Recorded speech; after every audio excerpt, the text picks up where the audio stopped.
Waalaikumsalam warahmatullahi wabarakatuh. Nama aku Nela Rahmadina. Nama saya Maria Agustino. Nama saya Nurul Dari Universitas Islam Yusuf. Tapi izin wawancara.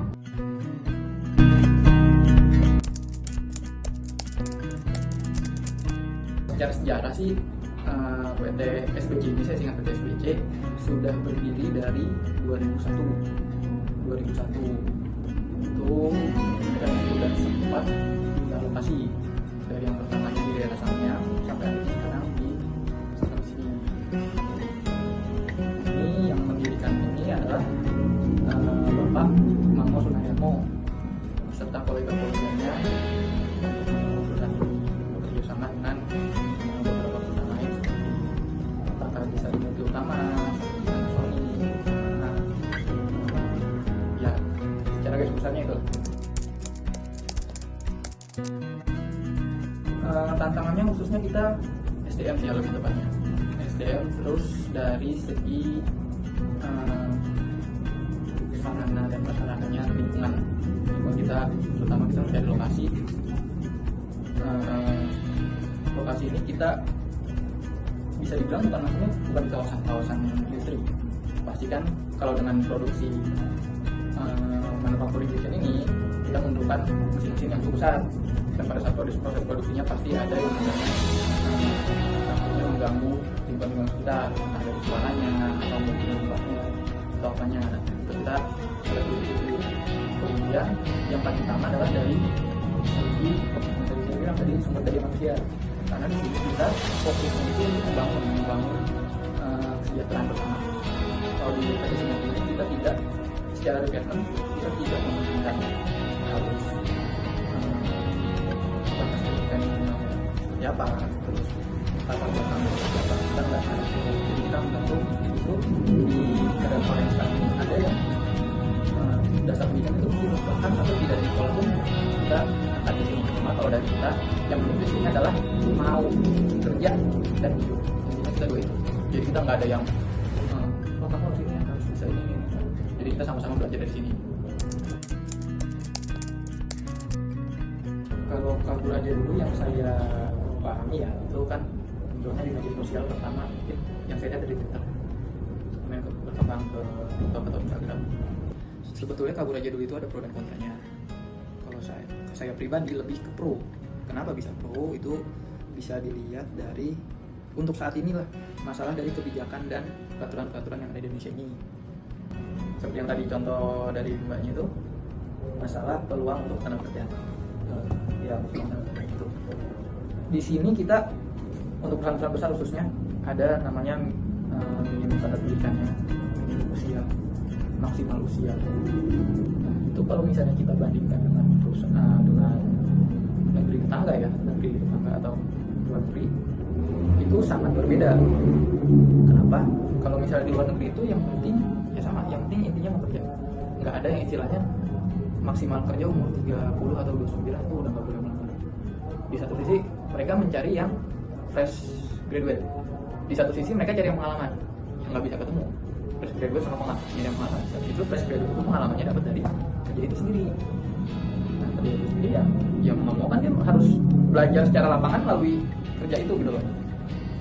Jadi kalau saya lebih ke pro. Terus itu baru dari masalah ke dengan di bidang pekerjaan, belum di masalah yang lain seperti peraturan-peraturan yang tidak pro masyarakat lah. Kita ambil contoh apa ya? Saya pernah lihat di Twitter kayaknya, orang tua ngantri BPJS, anak muda dari Twitter, kemudian berkembang ke TikTok atau Instagram.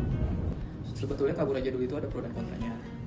Kalau saya pribadi lebih ke pro. Kenapa bisa pro? Itu bisa dilihat dari untuk saat inilah masalah dari kebijakan dan peraturan-peraturan yang ada di Indonesia ini. Seperti yang tadi contoh dari mbaknya itu, masalah peluang untuk tenaga kerja. Ya, itu. Di sini kita untuk perusahaan-perusahaan besar khususnya ada namanya minimum standar pendidikannya, minimum usia, maksimal usia. Nah, itu kalau misalnya kita bandingkan dengan perusahaan dengan negeri tetangga ya, negeri tetangga atau luar negeri itu sangat berbeda. Kenapa? Kalau misalnya di luar negeri itu yang penting ya sama, yang penting intinya mau kerja. Nggak ada yang istilahnya maksimal kerja umur 30 atau 29 itu udah nggak boleh melamar. Di satu sisi mereka mencari yang fresh graduate, di satu sisi mereka cari yang pengalaman, yang nggak bisa ketemu fresh graduate sama pengalaman. Itu fresh graduate itu pengalamannya dapat dari kerja itu sendiri. Nah, kerja itu sendiri yang mau kan dia harus belajar secara lapangan melalui kerja itu gitu loh. Jadi kalau saya lebih ke pro. Terus itu baru dari masalah ke dengan bidang pekerjaan, belum di masalah yang lain seperti peraturan-peraturan yang tidak pro masyarakat lah. Kita ngambil contoh apa ya? Saya pernah lihat di Twitter kayaknya, orang tua nanti BPJS, anak muda sibuk dari lapangan kerja. Hal-hal yang dasar itu yang tidak dimudahkan, ditambah statement-statement dari yang saya kutip dari Menteri Ketenagakerjaan dan Menteri SDM. Kalau Menteri Ketenagakerjaan bilang ya udah nggak apa-apa, keluar aja, keluar negeri nggak masalah, tapi jangan balik lagi. Nah itu kan statement-statement yang tidak berusaha sama masyarakat gitu loh. Kalau mereka udah tahu, oh ini kendalanya banyak yang anak muda yang lari ke luar negeri, ya dia harus tahu kenapa bisa lari ke luar negeri, termasuk yang salah satu yang terbesar untuk pendapatan negara. Itu kurang nasionalis apa gitu loh. Dari misalnya dari migas, dari itu kalau misalnya keempat ya. Nah itu kan sebetulnya sama-sama untuk negeri juga. Devisa itu kan untuk negeri kan sebetulnya. Kenapa statementnya seperti itu? Kalau dari saya sih agak untuk sekarang ini kurang lah ya untuk masa pemerintah. Apalagi sekarang lagi isu-isunya di luar hashtag kabut aja dulu, hashtag Indonesia gelap. Indonesia gelap. Kita lihat dari apa ya namanya, indeks saham Indonesia malah turun daripada negara-negara tetangga. Negara tetangga yang lain kita malah turun. Investor pada lari ke Vietnam, pabrik-pabrik lari ke Vietnam. Kalau melihat dari berita PT Jihong yang di demo tutup, setelah diiakan untuk tutup, mereka malah para pekerja-pekerja itu malah panik kan. Apalagi ditambah ormas-ormas yang manasin kondisi tersebut. Ya gimana PT Jihong? Sih nyari memberikan peluang untuk menyaring tenaga kerja, tapi di satu sisi entah ormas, entah pemerintahan atau segala macam mempersulit itu gitu loh. Jadi serba salah nih. Satu sisi yang pemerintah pengen para investor stay, tapi secara kebijakan dan peraturan itu mempersulit.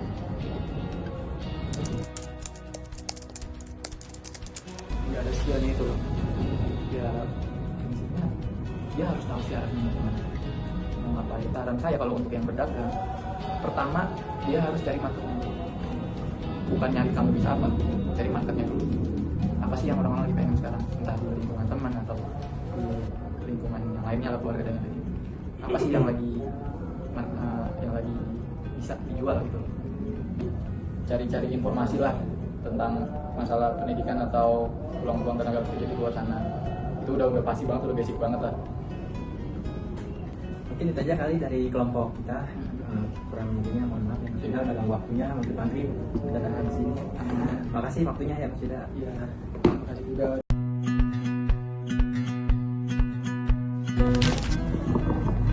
Waalaikumsalam warahmatullahi wabarakatuh.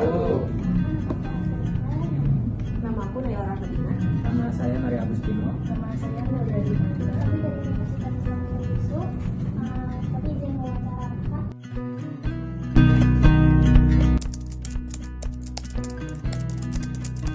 Secara sejarah sih PT SBC ini, saya singkat PT SBC sudah berdiri dari 2001 itu, dan sudah sempat direlokasi dari yang pertamanya di daerah Sangnya sampai akhirnya sekarang di sini. Ini yang mendirikan ini adalah Bapak Mangmo Sunaryono beserta kolega-koleganya. Perusahaan ini bekerja sama dengan beberapa perusahaan lain seperti Tata Desa di Mobil Utama, Sony. Ya, secara garis besarnya itu. Tantangannya khususnya kita SDM sih lebih tepatnya. SDM, terus dari segi sarana dan prasarananya, lingkungan kita, terutama kita mencari lokasi. Lokasi ini kita bisa dibilang bukan di kawasan industri. Pastikan kalau dengan produksi manufacturing kitchen ini kita membutuhkan mesin-mesin yang cukup besar, dan pada saat proses produksinya pasti ada yang namanya mengganggu lingkungan kita, entah dari suaranya atau mungkin limbahnya atau apanya. Kita ada dulu. Kemudian yang paling utama adalah dari segi dari sumber daya manusia, karena di sini kita fokusnya itu membangun kesejahteraan bersama. Kalau di sini kita tidak secara rekrutmen, kita tidak mementingkan harus batas pendidikan seperti apa, terus latar belakang seperti apa, kita nggak harus. Jadi kita membantu itu di negara yang sekarang ini ada yang dasar pendidikan itu bahkan sampai tidak di sekolah pun kita akan di sini. Cuma kalau dari kita yang penting di sini adalah mau kerja dan hidup. Intinya kita dua itu. Jadi kita nggak ada yang kamu harus ini, harus bisa ini. Jadi kita sama-sama belajar dari sini. Kalau kabur aja dulu yang saya pahami ya, itu kan munculnya di media sosial pertama yang saya lihat dari Twitter, kemudian berkembang ke TikTok atau Instagram. Sebetulnya kabur aja dulu itu ada pro dan kontranya. Kalau saya pribadi lebih ke pro. Kenapa bisa pro? Itu bisa dilihat dari untuk saat inilah masalah dari kebijakan dan peraturan-peraturan yang ada di Indonesia ini. Seperti yang tadi contoh dari mbaknya itu, masalah peluang untuk tenaga kerja. Ya, itu. Di sini kita untuk perusahaan besar khususnya ada namanya minimum standar pendidikannya, minimum usia, maksimal usia. Nah, itu kalau misalnya kita bandingkan dengan perusahaan dengan negeri tetangga ya, negeri tetangga atau luar negeri, itu sangat berbeda. Kenapa? Kalau misalnya di luar negeri itu yang penting ya sama, yang penting intinya mau kerja. Nggak ada yang istilahnya maksimal kerja umur 30 atau 29 itu udah nggak boleh melamar. Di satu sisi mereka mencari yang fresh graduate, di satu sisi mereka cari yang pengalaman yang nggak bisa ketemu. Fresh graduate sama pengalaman, itu fresh graduate itu pengalamannya dapat dari kerja itu sendiri. Nah, kerja itu sendiri ya mau kan dia harus belajar secara lapangan melalui kerja itu gitu loh. Jadi kalau saya lebih ke pro. Terus itu baru dari masalah ke dengan bidang pekerjaan, belum di masalah yang lain seperti peraturan-peraturan yang tidak pro masyarakat lah. Kita ambil contoh apa ya? Saya pernah lihat di Twitter kayaknya, orang tua nanti dari BPJS, anak muda dari Twitter, kemudian berkembang ke TikTok atau Instagram. Sebetulnya kabur aja dulu itu ada pro dan kontranya. Kalau saya pribadi lebih ke pro. Kenapa bisa pro? Itu bisa dilihat dari untuk saat inilah masalah dari kebijakan dan peraturan-peraturan yang ada di Indonesia ini. Seperti yang tadi contoh dari mbaknya itu, masalah peluang untuk tenaga kerja. Ya, itu. Di sini kita untuk perusahaan besar khususnya ada namanya minimum standar pendidikannya, minimum usia, maksimal usia. Nah, itu kalau misalnya kita bandingkan dengan perusahaan dengan negeri tetangga ya, negeri tetangga atau luar negeri, itu sangat berbeda. Kenapa? Kalau misalnya di luar negeri itu yang penting ya sama, yang penting intinya mau kerja.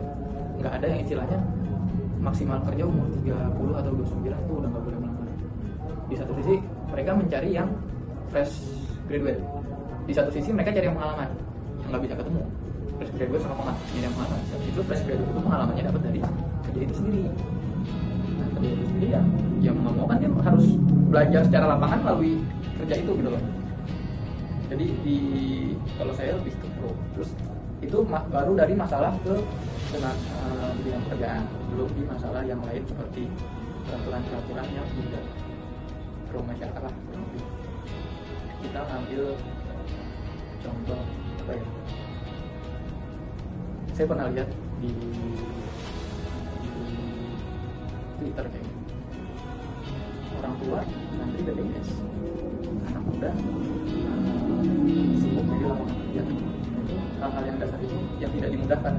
Ditambah statement-statement dari yang saya kutip dari Menteri Ketenagakerjaan dan Menteri SDM. Kalau Menteri Ketenagakerjaan bilang, ya udah nggak apa-apa, keluar aja keluar negeri, nggak masalah, tapi jangan balik lagi. Nah itu kan statement-statement yang tidak berusaha sama masyarakat gitu loh. Kalau mereka udah tahu, oh ini kendalanya banyak yang anak muda yang lari ke luar negeri, ya dia harus tahu kenapa bisa lari ke luar negeri, termasuk yang salah satu yang terbesar untuk pendapatan negara. Itu kurang nasionalis apa gitu loh. Dari misalnya dari migas, dari itu kalau misalnya keempat ya. Nah itu kan sebetulnya sama-sama untuk negeri juga, devisa itu kan untuk negeri kan sebetulnya.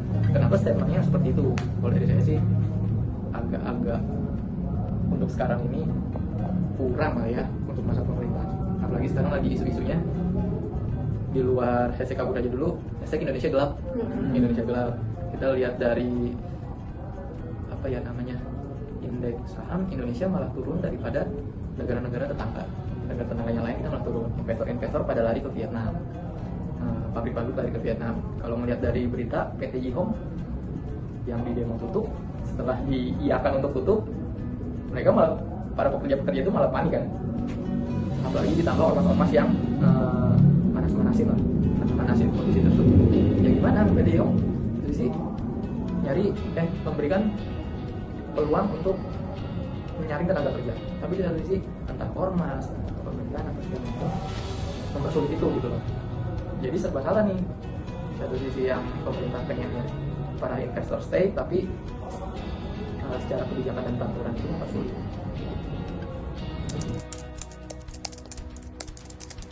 Nggak ada skillnya itu loh. Ya prinsipnya dia harus tahu syaratnya gimana, mau ngapain. Saran saya kalau untuk yang berdagang, pertama dia harus cari marketnya dulu. Bukan nyari kamu bisa apa, cari marketnya dulu. Apa sih yang orang-orang lagi pengen sekarang, entah di lingkungan teman atau di lingkungan yang lainnya lah, keluarga dan lain-lain. Apa sih yang lagi bisa dijual gitu. Cari-cari informasi lah tentang masalah pendidikan atau peluang-peluang tenaga kerja di luar sana. Itu udah pasti banget, udah basic banget lah. Mungkin itu aja kali dari kelompok kita. Kurang lebihnya mohon maaf ya Mas Yuda, dalam waktunya Mas Fandri kita datang ke sini. Makasih waktunya ya Mas Yuda. Iya, terima kasih juga.